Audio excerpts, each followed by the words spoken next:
পুরান ঢাকায় চাঁদার দাবিতে ব্যবসায়ীকে পাথর দিয়ে পিটিয়ে হত্যা। রাজধানীর পুরান ঢাকায় স্যার সলিমুল্লাহ মেডিকেল কলেজ হাসপাতালের ৩ নম্বর গেটের সামনে প্রকাশ্য দিবালোকে পাথর দিয়ে পিটিয়ে হত্যা করা হয়েছে এক ভাঙাড়ি ব্যবসায়ীকে। নিহত লালচাঁদ ওরফে মোহাম্মদ সোহাগ কেরানীগঞ্জ মডেল থানার পূর্ব নামাবাড়ি গ্রামের বাসিন্দা। হত্যাকাণ্ডটি ঘটে ৯ জুলাই সন্ধ্যায়। তবে ঘটনার একটি ভিডিও ১১ জুলাই সামাজিক যোগাযোগ মাধ্যমে ভাইরাল হলে ব্যাপক চাঞ্চল্যের সৃষ্টি হয়। ভিডিওতে দেখা যায় ৪-৫ জন যুবক রাস্তার মধ্যে সোহাগকে পাথর দিয়ে মাথায় শরীরে নির্মমভাবে আঘাত করছে। নিহতের বন্ধু মামুন জানায়, চকবাজার থানা যুবদলের নেতা মাহিন কিছুদিন ধরে সোহাগের কাছে মোটা অঙ্কের চাঁদা দাবি করে আসছিলেন। রাজি না হয় পরিকল্পিতভাবে তাকে হত্যা করা হয়। কোতোয়ালি থানায় নিহতের বড় বোন বাদী হয়ে ১৯ জনের নাম উল্লেখ করে একটি হত্যা মামলা দায়ের করেছেন। আসামিদের মধ্যে রয়েছেন মাহমুদুল হাসান মাহিন, টিটু মনির, আলমগীর, রিয়াদ, রাকিব সহ অনেকে।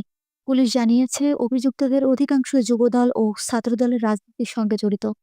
ডিএমপি জানায়, ইতোমধ্যে ৪ জনকে গ্রেপ্তার করা হয়েছে। তাদের মধ্যে একজনের কাছ থেকে একটি বিদেশি পিস্তল উদ্ধার হয়েছে। র্যাবও আরও ২ জনকে গ্রেপ্তার করেছে।